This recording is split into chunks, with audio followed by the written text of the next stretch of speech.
Orang tua yang menyekolahkan anaknya itu di sekolah-sekolah yang secara biaya itu sangat fantastis ya. Bahkan untuk SPP-nya itu bisa sampai di atas 2 juta per bulan. Worth it nggak sih menyekolahkan anak di tempat-tempat yang begitu mahal seperti itu pendidikannya atau biaya pendidikannya? Kita akan bahas. Sebenarnya faktor pendidikan yang paling primer, yang paling fundamental, yang paling esensial itu ada dua teman-teman ya. Yang pertama yaitu secara internal dan secara eksternal. Nah, secara internal itu adalah kapasitas dari si siswa atau si anak kalian yang bersekolah tersebut.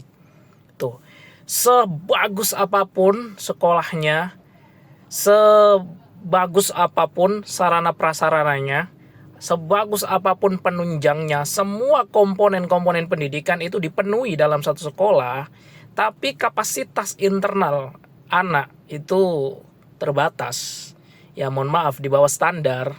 Maka ya menyekolahkan dengan biaya sebegitu besar, saya rasa tidak akan memberikan dampak signifikan, tapi cukup memberikan dampak pada beberapa hal ya teman-teman. Saya contohkan terkait dengan IQ ya teman-teman. Jadi manusia itu memiliki kapasitas IQ yang berbeda-beda. Ada yang kapasitas IQ-nya itu maksimal 100, bahkan ada yang lebih dari 100, bahkan juga ada yang kurang dari 100. Nah, sekolah itu memiliki peran untuk memaksimalkan kapasitas itu melalui pendidikan ya, melalui pedagogis, melalui kognitif dan lain sebagainya yang diracik dalam kurikulum yang ada di sekolah tersebut. Diharapkan si siswa itu mencapai potensi IQ terbaiknya. Gitu teman-teman. Begitu juga emotional questionnya dan hal-hal lain terkait dengan kapasitas internal anak. Sekolah hanya membantu untuk menunjang dan mengembangkan teman-teman, tidak melebihi kapasitas itu. Jadi setiap manusia memiliki kapasitas yang berbeda-beda, yang mana kapasitas itu sudah dia dapatkan secara lahiriah ya. Jadi tidak bisa dilebihkan atau tidak bisa dikurangkan, hanya bisa dimaksimalkan. Yang kedua adalah faktor eksternal. Siapa itu?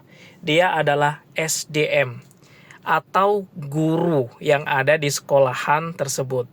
Mau sekolah itu semahal apapun, selengkap apapun fasilitasnya, infrastruktur penunjang pendidikannya, tapi kalau SDM-nya, kalau guru-gurunya itu tidak memiliki profesionalisme yang memadai, maka semua yang komponen yang dimiliki sekolah, infrastruktur dan lain sebagainya tadi itu tidak akan mampu memaksimalkan kemampuan anak, teman-teman. Jadi guru itu memiliki peran yang sangat fundamental ya, yang penting sekali dalam berjalannya sistem pendidikan yang ada di sekolah tersebut ya teman-teman. Jadi guru ibarat sebuah nahkoda ya, kalau kita berbicara tentang kapal, atau guru itu ibarat sebagai pilot kalau kita konteksnya adalah pesawat. Nah, sehebat apapun guru tersebut, kalau sebagus apapun sekolah, kalau tidak ditunjang dengan kemampuan guru, kapasitas yang dimiliki guru, itu semuanya akan sia-sia ya. Jadi sehebat apapun, sebagus apapun kapal, semegah apapun kapal, semegah apapun pesawat, secanggih apapun pesawat, kalau dipegang oleh nahkoda atau pilot yang tidak memiliki kapasitas atau kapabilitas sendiri, maka ya tidak akan maksimal itu dalam menunjang berjalannya pesawat atau kapal itu. Sama dengan pendidikan ya. Guru yang tidak memiliki kapasitas, maka tidak akan berjalan sehebat apapun ya, sistem yang dimiliki sekolah, sebagus apapun kurikulumnya, sebagus apapun atau selengkap apapun sarana prasarana dan infrastruktur yang menunjang, maka semua itu sia-sia teman-teman. Jadi harus bagaimana kita menyikapi itu? Yang pertama ya, yang harus kita perhatikan bahwasannya kalau kita memiliki kemampuan finansial yang lebih, ya nggak apa-apa ya, kita menyekolahkan anak kita dengan sekolah semahal apapun tidak menjadi masalah ya. Kalau memang finansial kita itu mencukupi semua itu. Ya ibaratnya hanya 1-10% dari aset kita ya kita berikan kepada anak untuk pendidikan yang terbaik dengan circle yang terbaik, ya nggak masalah ya. Nah, yang menjadi masalah ketika kita itu tidak memiliki kemampuan finansial yang begitu kuat ya, fundamental finansial yang begitu kuat, tapi kita memaksakan diri untuk memberikan menyekolahkan anak di sekolah-sekolah mahal yang biayanya itu fantastis, sedangkan kita sendiri tidak memiliki aset yang berlebih ya. Bisa jadi biaya itu lebih dari 50% dari aset kita, itu berbahaya teman-teman ya, sangat berbahaya. Iya, kalau kita itu pekerjaan kita lancar terus, kalau income kita itu mengalir terus. Nah, kalau sewaktu-waktu, naudzubillah ya, kita kehilangan pekerjaan, income kita stop. Nah, itu kemampuan finansial itulah yang akan menjadi penopang. Nah, kalau kita tidak memiliki kemampuan finansial, fondasi finansial, maka hancur semua nanti teman-teman ya. Anak kita jadi nggak bisa melanjutkan pendidikan, kemudian ekonomi keluarga jadi berantakan ya, yang mengakibatkan berbagai macam faktor, berbagai macam efek domino yang begitu carut marut nanti dalam kehidupan kita. Nah, solusinya bagaimana? Solusinya yang paling mudah, kalau kita tidak memiliki kemampuan finansial yang mencukupi, ya kita sekolahkan anak yang memang 1/10 lebih murah biayanya daripada sekolah-sekolah yang memang benar-benar mahal fantastis. Ya, secara infrastruktur, secara sarana prasarana mungkin tidak sebagus sekolah-sekolah yang memang mahal-mahal itu ya. Tapi setidaknya orang tua itu mengetahui SDM-nya. Orang tua itu tahu guru-gurunya.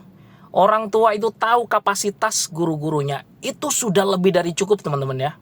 Kalau kita taruh anak kita di sekolahan yang menengah atau menengah ke bawah, tapi guru-gurunya itu hebat-hebat, profesional, bagus dalam membina, mendidik, mengajar anak-anak kita, itu jauh lebih bagus teman-teman daripada sekolah yang mahal tapi SDM-nya biasa-biasa aja ya. SDM-nya biasa-biasa aja. Itu jauh lebih bagus teman-teman ya. Selain itu teman-teman, untuk sisa-sisa uang pendidikan yang kita alokasikan untuk anak kita itu tadi, kita buat untuk meleskan mereka, meningkatkan atau mengembangkan diri mereka ya, mengembangkan kompetensi mereka di luar kegiatan formal yang ada di sekolah. Bisa les English, les sesuai bakat minatnya ya. Nah, circle kaya anak, circle baik anak ya, itu nanti akan ketemunya di situ. Ya teman-teman, jadi teman-teman nggak usah khawatir kalau menyekolahkan anak di sekolah-sekolah yang low price ya, yang harganya murah, tapi kalau guru-gurunya itu bagus, hebat, dan kita ketahui betul kapasitas dan profesionalitasnya, itu nggak apa-apa teman-teman ya, asalkan kita juga mengembangkan potensi anak kita yang lain dengan memberikan les-les tambahan. Itu jauh lebih efektif dan jauh lebih ekonomis. Selain itu, uang bisa kita tabung dalam bentuk aset yang bergerak, misalnya saham atau deposito atau reksadana dan lain sebagainya ya, yang mana itu kita peruntukkan, kita alokasikan untuk kuliah anak kita atau anak kita nanti melanjutkan sekolah tinggi.